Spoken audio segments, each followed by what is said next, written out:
એકવાર જે ખાય એ ખુશ થઈ જાય અને વારંવાર આ રીતે બનાવવાનું કહે એવા આપણે મસાલા ભીંડા બનાવીશું, સૂકું શાક બનાવીશું. ટિફિન માટે એકદમ પરફેક્ટ રેસીપી છે. તમે કોઈ પણ સમયે, સવારના સમયે, લંચ માટે એને બનાવી શકો છો. રોટલી સાથે પણ બહુ ફાઇન લાગશે અને પૂરી સાથે પણ બહુ ટેસ્ટી લાગશે. તો ચાલો ભીંડા ભરવાની ઝંઝટ વગર આજે આપણે બનાવીને તૈયાર કરીશું. તો આ રીતે પહેલાં મેં એક મુઠ્ઠી જેટલા સિંગદાણાને સરસ એક કઢાઈમાં શેકી લીધા, એના ફોતરા ઉતારી લીધેલા છે. એને મિક્સર જારમાં આપણે ટ્રાન્સફર કરી લઈશું. સાથે સાથે 2 ચમચી જેટલા તલ મેં લીધેલા અને એને સેમ કઢાઈમાં જેમાં મેં મગફળીને રોસ્ટ કરેલી એમાં જ મેં તલને પણ થોડાક રોસ્ટ કરીને લીધેલા છે. તો એને પણ આપણે અહીં ટ્રાન્સફર કરી લઈશું. તો જો અહીંયા 2 ચમચી જેટલા લીધેલા છે. તો સિંગદાણા 1 મુઠ્ઠી જેટલા લીધેલા છે ને 2 ચમચી જેટલા સફેદ તલ લીધેલા છે.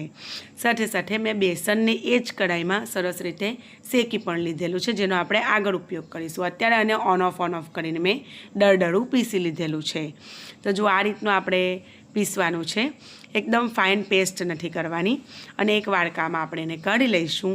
અને મેં જે બેસન એકદમ સરસ ગોલ્ડન શેકેલું છે એ પણ અહીં આપણે એડ કરીશું. તો 2 ટેબલ સ્પૂન જેટલું મેં બેસન લીધેલું અને સેમ કઢાઈ જે કઢાઈમાં મેં મગફળીને રોસ્ટ કરેલી, તલને કરેલા, એમાં જ મેં બેસનને પણ રોસ્ટ કરી લીધેલું છે. તો આ આપણું મેન બેઝ બની ગયો છે. હવે આપણે એમાં કેટલાક જનરલ પાવડર મસાલા એડ કરીશું. તો પહેલાં સ્વાદ પ્રમાણે મીઠું એડ કરીશું, મસાલાના સ્વાદ પ્રમાણેનું, અને હળદર પાવડર એડ કરીશું અડધી ચમચીથી થોડોક ઓછો. તો અહીં આપણે મસાલાના ભાગનું જ મીઠું એડ કરવાનું છે. પછી 1 મોટી ચમચી ભરીને ધાણા જીરું પાવડર, 1 મોટી ચમચી ભરીને કશ્મીરી લાલ મરચું અને થોડુંક તીખું લાલ મરચું પણ મેં એડ કરેલું છે. સાથે સાથે આદું, લસણ અને મરચાંની પેસ્ટ એડ કરેલી છે. તો તીખાશ તમે જે રીતે ખાતા હોય એ રીતે તમારે એડ કરવાનું. પછી 1 મોટા લીંબુનો રસ એડ કરીશું. તો ફ્રેન્ડ્સ, આ મસાલામાં લીંબુનો રસ તમે યુઝ કરવા ના ઈચ્છો તો એની જગ્યા પર આમચૂર પાવડર પણ તમે એડ કરી શકો છો. અને અહીં મેં ગોળનો થોડો પાવડર એડ કરેલો છે, એની જગ્યા પર તમે થોડીક ખાંડ પણ એડ કરી શકો છો. તો થોડો ખાટો મીઠો ટેસ્ટ આવે છે ને, તો બહુ જ મસ્ત લાગે છે. તો મેં હાથેથી જ સરસ મિક્સ કરી લીધું. તો જુઓ આ રીતનું આપણો મસાલો રેડી થાય છે. આ મસાલાને તમે અઠવાડિયા સુધી ફ્રીઝમાં સ્ટોર કરી શકો, 1 વીક સુધી, 1 અઠવાડિયા સુધી. પણ લીંબુનો રસ નહીં નાખવાનો જો સ્ટોર કરવાના હોય તો.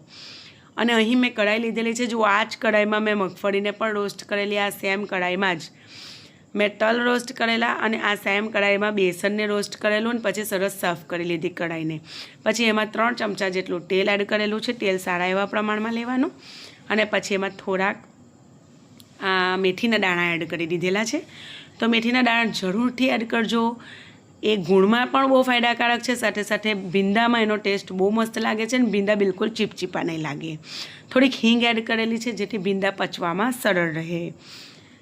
તો જુઓ આ રીતે આપણે એને તેલમાં ભીંડાને ફ્રાય કરીશું. ઓકે, મેં ભીંડાને રાતથી જ ધોઈ અને સરસ એક ચોખ્ખા કપડાથી લૂછી લીધેલા અને ઉપર નીચેનો એનો ભાગ કટ કરીને આ રીતે લંબાઈમાં કટ કરી લીધેલા છે. તો મેં રાત્રે જ કાપી અને એને મોટી થાળીમાં પોળા કરીને પંખા નીચે મૂકી દીધેલા. અને એમાં થોડોક હળદર પાવડર એડ કર્યો છે અને થોડુંક મીઠું એડ કરીશું અને એને શેકાવા દઈશું મીડિયમ ફ્લેમ પર. તો ફ્રેન્ડ્સ, ભીંડાને જ્યારે પણ તમે બનાવો ને, તો જો સવારના ટાઈમે તમે બનાવવાના હોય ને એટલે રાતથી જ તમારે ધોઈ અને એને લૂછી અને સરસ કાપીને મૂકી દેવાના. તો જરૂરી નથી કે પંખા નીચે, આમ પણ તમે ખુલ્લામાં એને ઢાંકીને મૂકશો ને તો ચાલશે. તો એનો ફાયદો એ થશે કે એ બિલકુલ ચીપચીપા નહીં બને, એની બિલકુલ લાળ નહીં બને અને એકદમ સરસ ચીપચીપા વગરના એકદમ સરસ ક્રિસ્પી એવા બનશે. તો જુઓ મેં 3 થી 4 મિનિટ સુધી એને શેક્યા મીડિયમ ફ્લેમ પર, હલાવતા જઈને તો સરસ સોફ્ટ થઈ ગયા. ભીંડા એક વખત સરસ સોફ્ટ થાય ને આ પોઈન્ટ પર, પછી જ આપણે એમાં મસાલો જે આપણે કર્યો છે એ એડ કરવાનો છે ફ્રેન્ડ્સ. અને આ રીતે એને મિક્સ કરવાનું છે. તો ફ્રેન્ડ્સ, હજુ સુધી જો તમે મારી ચેનલને સબસ્ક્રાઈબ ના કરી હોય તો જરૂરથી સબસ્ક્રાઈબ કરી લેજો. તો તમને આવા ઉપયોગી વિડીયો મળતા રહેશે અને સબસ્ક્રાઈબ કરવાનું બિલકુલ ફ્રીમાં છે, એનો કોઈ ચાર્જ નથી. અને સારી એવી એક કમેન્ટ કરજો અને વિડીયોને લાઇક જરૂરથી કરજો. રેસીપીને ટ્રાય કરીને તમારા અનુભવ મને કમેન્ટ સેક્શનમાં જરૂરથી કહેજો.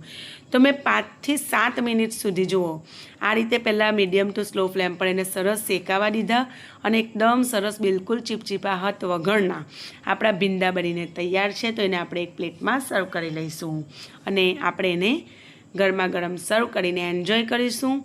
ફ્રેન્ડ્સ, તમે આને ટિફિનમાં આપશો તો જે પણ ટિફિન બાળક પણ લઈ ગયું હશે તો સોખે સોખે ખાઈ લેશે અને નેક્સ્ટ ટાઈમ તમને કહેશે કે આ રીતે મમ્મી ભીંડા બનાવીને આપજો.